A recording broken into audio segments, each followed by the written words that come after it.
This is problem 8.69. It's on page 460. The square-threaded worm gear shown has a mean radius of 1.5 inches and a lead of 0.375 inches. Now, they've actually used improper terminology here, by the way. They said the square-threaded worm gear. Everybody calls it that way. The item between points A and B is not a worm gear. That is called a worm. The worm gear is the round gear that meshes with the worm, okay? Anyway, just a quick aside. So it's the worm that they're saying has a mean radius of 1.5 inches and a lead. What do they mean by a lead of 3/8 of an inch? What that means is that if you were to put your finger on one of the threads and turn the worm by one complete revolution, you'd pass through one complete thread, and your finger would move a distance of 3/8 of an inch. That's all that lead means, okay?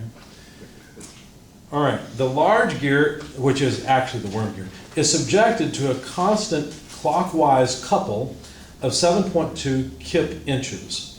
So that's a proper torque because it's thousands of pound times inches. I don't know why they didn't say foot-pounds and change the number, but whatever.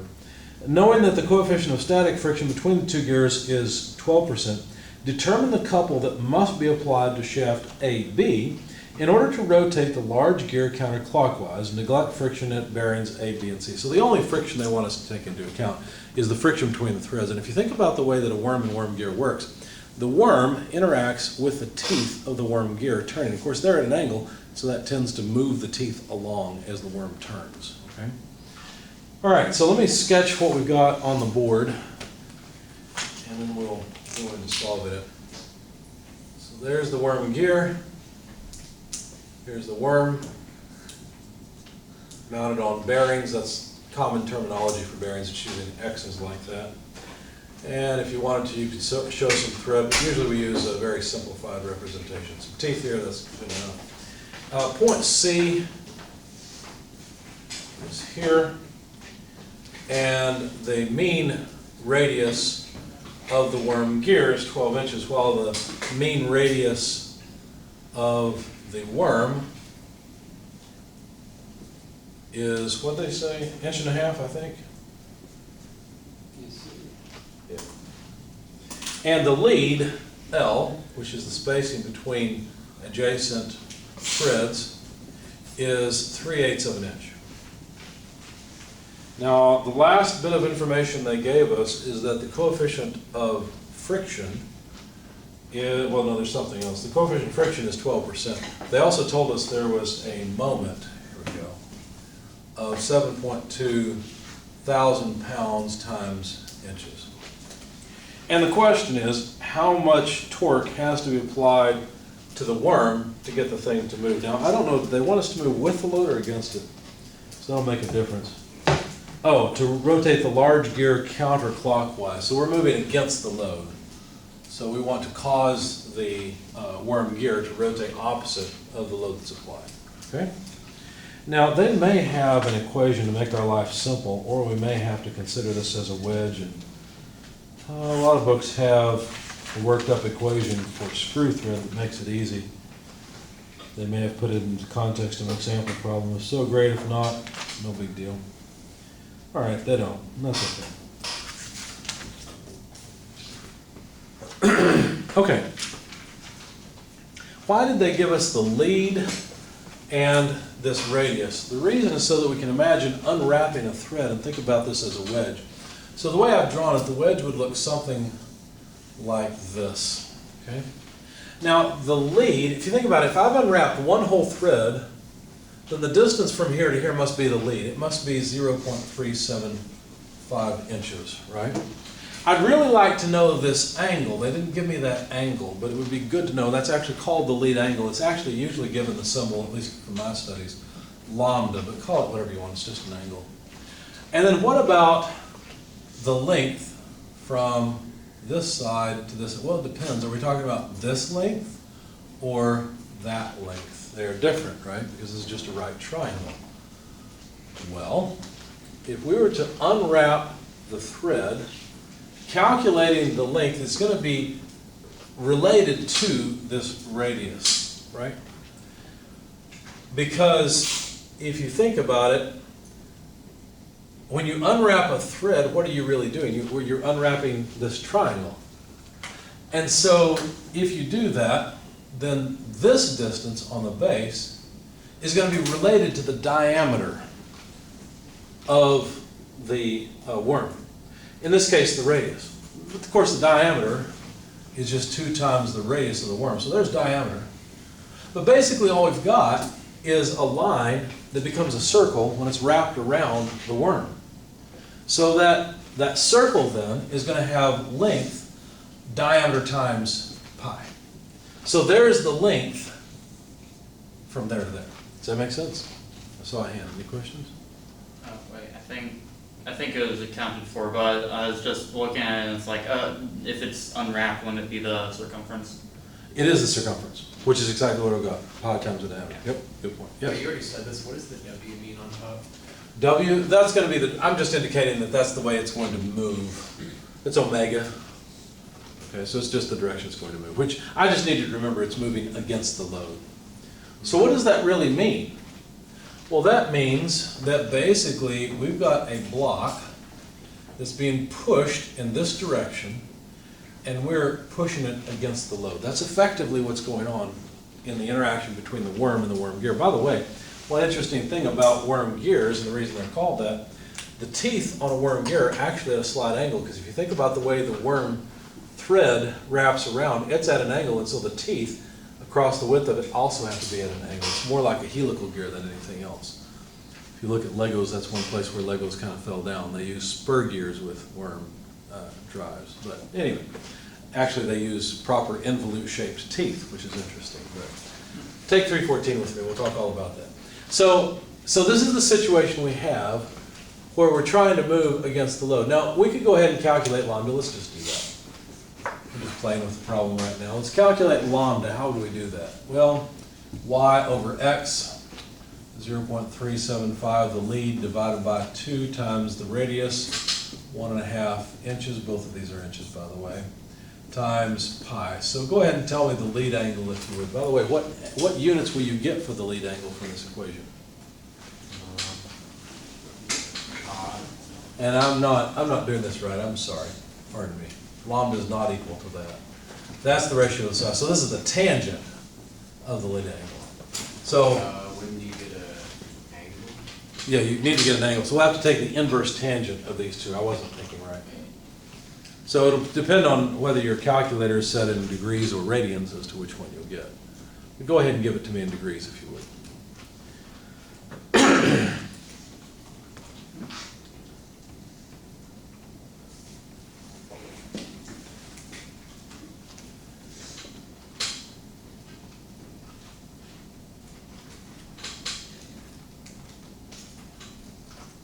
What does that square represent on the left side? Square represents the thread, or not the thread, the teeth on the worm gear. That's what I was like. I wonder if that's a tip. Yeah, it's a representation of the teeth. Wait, and then take the inverse tangent of that? Take the inverse tangent, yes. Okay, that's what I was saying. We'll keep using lambda. I just want to know what the number is, and I don't know what it is right now.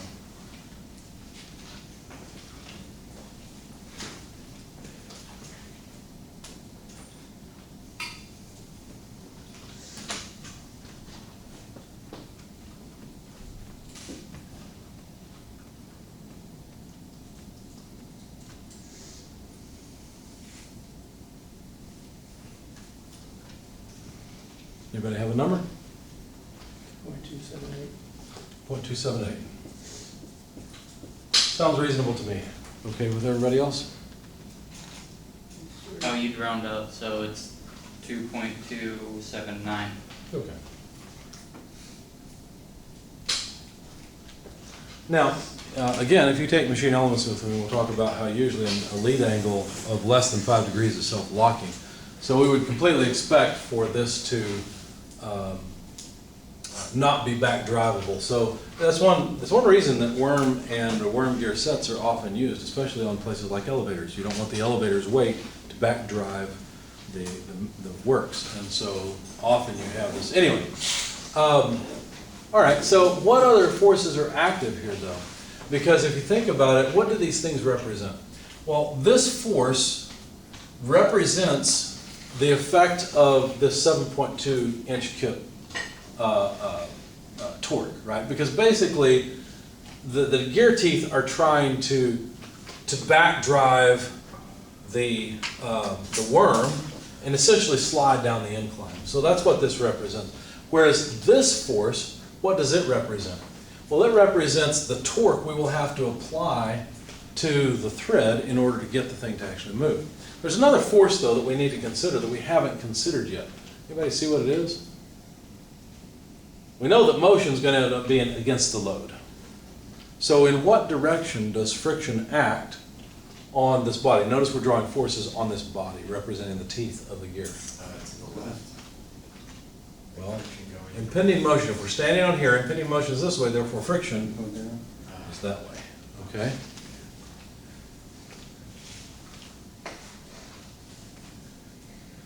So, if we were to look at this, there's actually another force. There's also a normal force.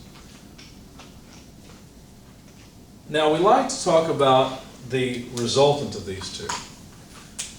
So the resultant is going to be at some angle like this, isn't it? Could we figure out what that angle is?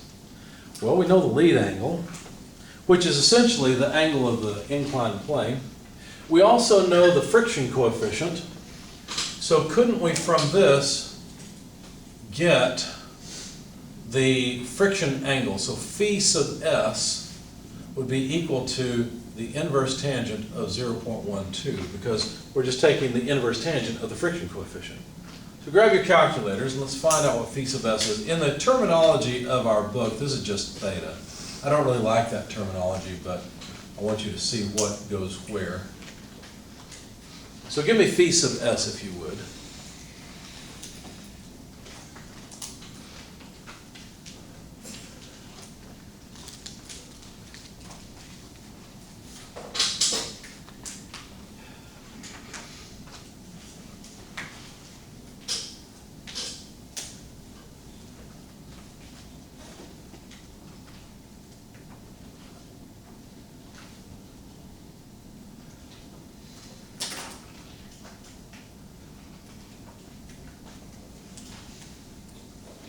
Have a number? 6.843.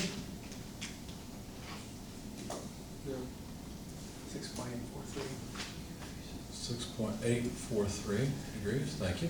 I'll second. Okay. Yeah. So, thank you. So what would be the angle, let's get rid of that, or let's move it down here, 2RW pi, we've already used that. What would be the angle from here to the resultant?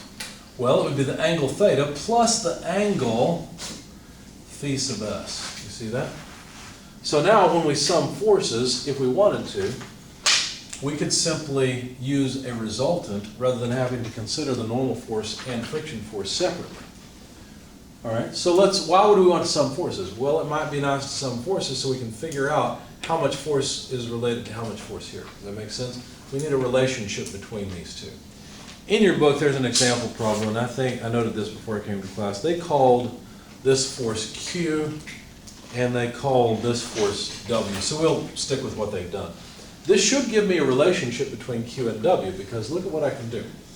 I can sum forces, we set up a typical coordinate system like this.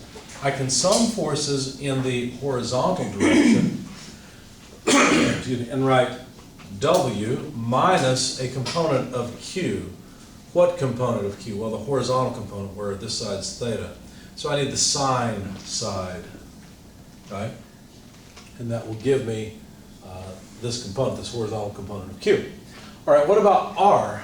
Well, R acts in the negative direction as well and has, let's see, cosine of theta plus phi sub s as its angle. And this has to sum to 0. Okay? I know we're just using symbols, and you're probably not really comfortable with that. You prefer to plug in numbers as quickly as possible. That's one of the habits I'm trying to break. It's really important that you can work with symbols.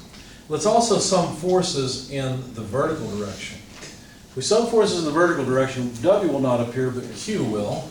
We'll have Q cosine theta to get the vertical component of Q. We'll have minus R, yep, sine of theta plus phi s equals 0. Okay? So we now have a relationship between Q and R, which means we have a relationship between Q and W, because we could get rid of R. I really don't care about R, right? It's an intermediate thing. It is a resultant of the normal and friction force, but it doesn't really relate to Q. Well, it relates to Q and it relates to W, but it relates those two together more importantly. So why don't we take this second equation and solve for R. So R then is equal to, we'll take this to the other side, Q cos theta divided by the multiplier on R sine theta plus phi s. And now we'll take that and plug it back in to the sum of forces in the horizontal direction and write W minus Q sine theta minus, instead of R, we will write Q cosine theta over sine of theta plus phi s multiplied by cos theta plus phi s. And so what we've got, well, let's see, this equals 0. So what we've got in effect is W minus Q sine theta minus Q cos theta divided by tangent of theta plus phi s equals 0. And so the relationship between W and Q, this we don't need it anymore.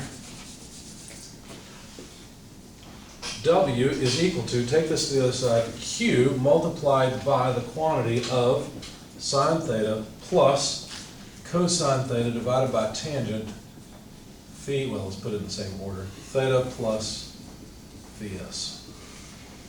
Okay? Yeah, that's very weird. Isn't it? Yeah. But it came out. We know what theta is, right? That's 2.279 degrees. We know what phi is. So this is just a complicated number. That's all it is. So W equals Q times what number? Well, sine of 2.279 degrees plus cosine 2.279 degrees divided by tangent of 2.279 degrees plus piece of S, which is 6.843 degrees. Okay. So take your calculator and tell me what this number is. Maybe 4 decimal places, if you don't mind.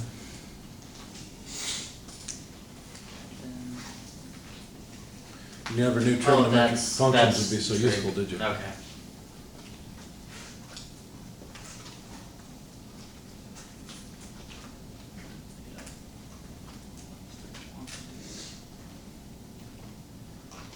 I can't compute sines and cosines in my head. I rely on you guys to tell me the relationship.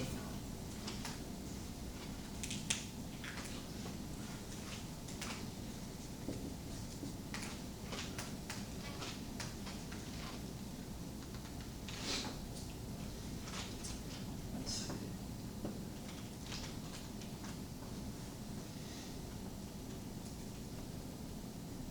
If I added enough parentheses, it should be about 6.26, you want any more? Maybe 2 more. 32. Anyone second that? Does that make sense? Sure. The load that we can move with a smaller load is a whole lot greater. In fact, actually, I've made a mistake. Rats. I just realized. Q doesn't act in this direction. Q acts directly upward.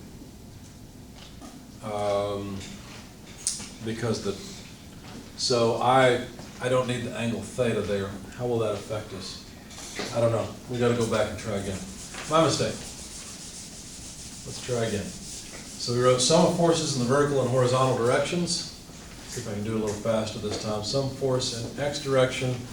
W, we won't have Q in that equation this time. Minus R multiplied by cosine theta plus phi s. I think that's it, equals 0. Sorry about that, guys, I messed up. I just realized it. I'll make sure we're okay. Q doesn't belong in there, W does, R, yes, cosine. Summing forces in the vertical direction, we'll have Q acting up minus R because it's acting down, sine theta plus phi s. There we go. So now let's try rearranging. Q equals R sine of theta plus phi s. And so, actually that's not what I want. I want R, so divide by sine of theta plus phi s. There we go. Plug it in here. W equals, moving this to the other side, R, but R is Q over sine theta plus phi s multiplied by cosine of theta plus phi s. So if I did all of it right this time, this is Q divided by the tangent of theta plus phi s. My fault. Okay? So if you don't mind, take the tangent, well, of what? Of the sum of the two angles, here and here. Then take 1 over it so we can multiply. So we'll write it as Q times some value. So go ahead and take the tangent of those two and then take 1 over x in your calculator. Alright, 6.2284, rounding up. Okay, thank you. Similar to what we had before, because the angle of Q is not all that large, so it's not a surprise that it make that much difference. All right, so now we've analyzed, excuse me, the wedge action, the friction, the thread of it. Now let's consider a free body diagram of the wheel itself. The wheel has a torque of 7.2 thousand inch pounds. Well, what's going on with the tooth is that it's being pushed, right, in the opposite direction. So how much is it being pushed by? Well, isn't that just, let's see, is that W or Q? That should be W. So by W. Okay?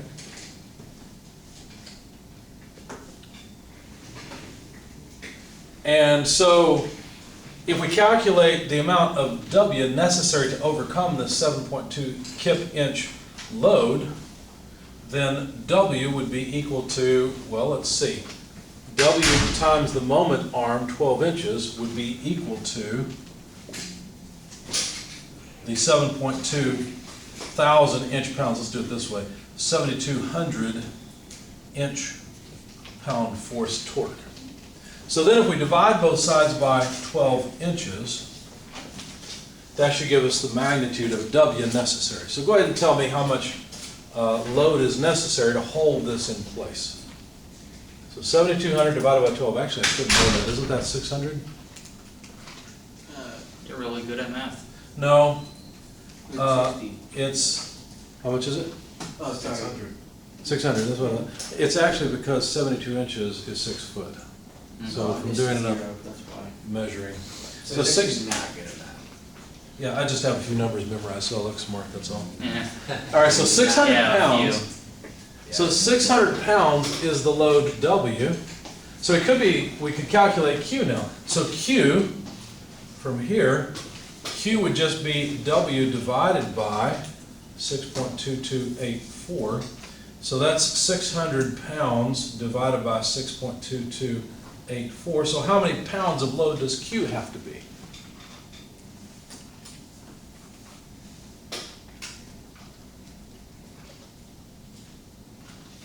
If you're confused about why W is this way, I purposely drew this triangle like this so that they would match. See that? Because that's the orientation of the thread, isn't it? Like this, along the axis. So hopefully that helps your intuition just a little bit. Q is 96.33. Second. Thank you. Running out of space and getting messy. All right, so about 100 pounds or so. So how much torque does this screw thread, or how much torque has to be applied, it's not a screw thread, to the worm? Well, Q, realize that this thread is out on the surface, right? It's out at the radius. So if you think about what's going on, I can't draw it really well, but let me draw it kind of like this. Let me draw a cross section of the worm, okay? And really the thread goes off like this. But basically Q is a load that is applied out at the radius. You see how all we're going to do is take that load Q and multiply it by the radius. See, I was trying to draw, unfortunately that went through the center. I was trying to draw a screw thread so you can see this. But basically, all we need to do is multiply Q by the radius of 1.5, and that'll tell us how much torque we have to apply. So the torque required on the worm would just be Q multiplied by the radius of the worm. So that is 96.33 pounds multiplied by 1.5 inches. So go ahead and take the number you've still got in your calculator, hopefully, and multiply it by 1.5 inches.